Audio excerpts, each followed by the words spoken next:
তায়েফের পথে আলোর পথিক। ভাবছেন আর ভাবছেন নবী মুহাম্মদ সাল্লাল্লাহু আলাইহি ওয়াসাল্লাম কি করবেন এখন। মক্কার শত্রুদের আক্রমণ দিনে দিনে বাড়ছে। উত্তপ্ত আবহাওয়ায় মক্কা নগরী বিষাক্ত, অশান্ত লু হাওয়া। আপাতত আর মক্কায় থাকা চলবে না। এখানে এখন ইসলাম প্রচার করা সম্ভব নয়। তাহলে কিছুক্ষণ ভেবে নিলেন নবী মুহাম্মদ সাল্লাল্লাহু আলাইহি ওয়াসাল্লাম। তারপর তারপর সুদূরের পথ তায়েফ, বহু বহু দূরের পথ। নবীজি সাল্লাল্লাহু আলাইহি ওয়াসাল্লাম মক্কা থেকে সাময়িক বিদায় নিয়ে তায়েফের পথে রওনা হলেন। মরুভূমির পথ, বালি আর বালি, কোথাও কোনো গাছ নেই, নদী নেই, শুধু আছে ধু ধু মাঠ, আর আছে ছোট বড় পাহাড় পর্বত, পাহাড়ের নুড়ি। বহু পথ অতিক্রম করে চলে এসেছেন নবী সাল্লাল্লাহু আলাইহি ওয়াসাল্লাম প্রায় ৭০ মাইল পায়ে হেঁটে। বন্ধুর পথ উঁচু নিচু, পাথরের নুড়ি ছড়ানো। বহু কষ্টে হেঁটে চলেছেন দয়ার নবীজি সাল্লাল্লাহু আলাইহি ওয়াসাল্লাম। বাস নেই, প্লেন নেই, জাহাজ কিংবা লঞ্চও নেই। এক আছে গাধা এবং উট। প্রিয় নবীর সাথে সেসব বাহনও নেই। তিনি চলেছেন পায়ে হেঁটে, ক্রমাগত হাঁটছেন তিনি। আহার নেই, নিদ্রা নেই, বিশ্রাম নেই, তিনি হাঁটছেন। অবশেষে হাঁটতে হাঁটতে বহু কষ্টে তিনি পৌঁছে গেলেন তায়েফ। অপরিচিত একটি দেশ, অজানা অচেনা রাস্তাঘাট, অচেনা এখানকার মানুষ, জনপদ। তবু মুসলমানদের জন্য প্রত্যেকটি দেশই তার নিজের দেশ। প্রত্যেকটি দেশের মানুষই তার আপন মানুষ, কাছের মানুষ। প্রত্যেকটি দেশই তার ঘর। পেছনে মক্কা নগরী ফেলে নবীজি সাল্লাল্লাহু আলাইহি ওয়াসাল্লাম সুদূর তায়েফে এসেছেন ইসলাম প্রচারের জন্য। মক্কার মানুষ আহ্বানে সাড়া দেয়নি, বরং তাকে কষ্ট দিয়েছে নির্মমভাবে।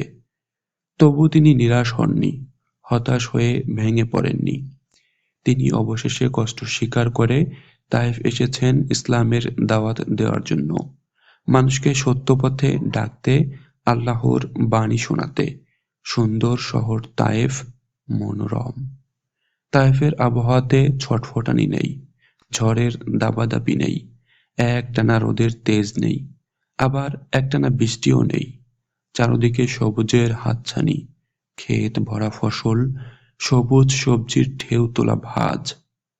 খেজুর গাছের ঘন পল্লবে আরো উজ্জ্বল, আরো সুন্দর হয়ে উঠেছে তায়েফের প্রান্তর। প্রাচুর্য আর সম্পদের শহর তায়েফ।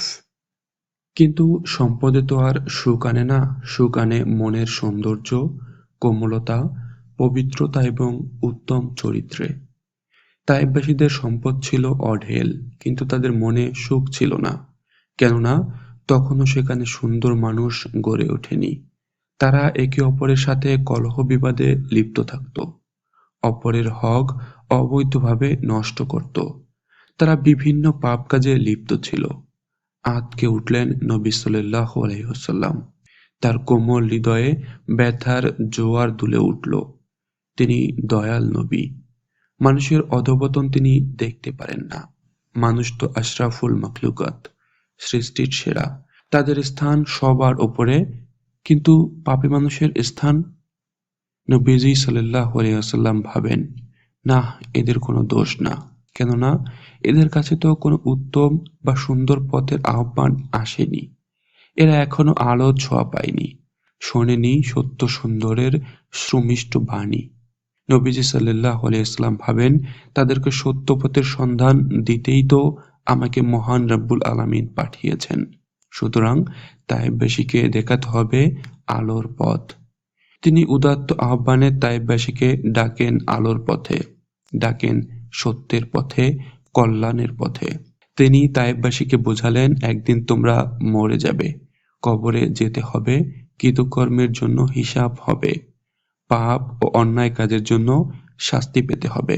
অতএব ফিরে এসো সত্যের পথে, ফিরে এসো আল্লাহর পথে। তিনি সত্য, তার রাসূল মুহাম্মদ সাল্লাল্লাহু আলাইহি ওয়াসাল্লাম সত্য, তার দ্বীন ইসলাম সত্য। আল্লাহ ছাড়া তোমাদের জন্য আর কোনো প্রভু নেই, ত্রাণকর্তা নেই, তোমরা তারই ইবাদত করো। আমার কাজ তোমাদের কাছে সত্যবাণী পৌঁছে দেয়া। নবী সাল্লাল্লাহু আলাইহি ওয়াসাল্লাম এর আহ্বানে তায়েফের অনেকেই সাড়া দিল। তারা ইসলামের ছায়াতলে আশ্রয় নিয়ে প্রশান্তির নিঃশ্বাস ছাড়ল। দীর্ঘদিনের আঁধারের ক্লান্তি ঝেড়ে ফেলে তারা আলোর ঝলকানিতে নতুন করে তাজা হয়ে উঠল, সবল হলো, শান্তি ফিরে পেল। কিন্তু কাফেররা রুখে দাঁড়ালো। তাদের বিষাক্ত থাবা বেরিয়ে পড়ল, ছড়িয়ে পড়ল তারা তায়েফের অলিতে গলিতে। কাফেরদের বুকে দাউ দাউ প্রতিশোধের আগুন। কে এসে তাদের কওমের লোকদের বিভ্রান্ত করছে? কাফেররা আরও ক্ষেপে যায়। মহানবী সাল্লাল্লাহু আলাইহি ওয়াসাল্লাম তাদেরকে আহ্বান জানান, এসো সত্যের পথে, এসো আলোর পথে। কাফেররা নবীর কথা শোনে না। তারা প্রিয় নবীকে কষ্ট দিতে শুরু করে, পাথর ছুঁড়ে মারে। নবীজির সাল্লাল্লাহু আলাইহি ওয়াসাল্লাম এর পবিত্র শরীর থেকে ফিনকি দিয়ে রক্ত ঝরে, রক্তে ভিজে যায় তার দেহ, কদম মোবারক। তিনি কষ্ট পান, কিন্তু তিনি নিরাশ হন না। শরীরের সমস্ত ব্যথা বেদনা কষ্টকে অকাতরে সহ্য করে তবু ঠোঁটে হাসির ফোয়ারা ঝরিয়ে তাদেরকে তিনি ডাকেন, এসো সত্যের পথে, এসো আলোর পথে, এসো কল্যাণের পথে। আল্লাহর পথই একমাত্র উত্তম পথ। মুহাম্মদ সাল্লাল্লাহু আলাইহি সাল্লাম এর সাথীরা বললেন, কাফেরদের জন্য বদদোয়া দিন নবী, তারা তো শুধু কষ্টই দিয়ে যাচ্ছে, শত্রুতা করছে আমাদের সাথে। কিন্তু মুহাম্মদ সাল্লাল্লাহু আলাইহি সাল্লাম দয়ার নবী, তিনি কেন বদদোয়া দেবেন? প্রিয় নবী সাল্লাল্লাহু আলাইহি সাল্লাম ক্ষমা করে দিলেন তাদেরকে। নবীজির ক্ষমা এবং মহানুভবতা দেখে কাফেরদের অনেকেই বিস্মিত হলো। অবাক হয়ে তারা নবীজির মুখের দিকে তাকিয়ে থাকে।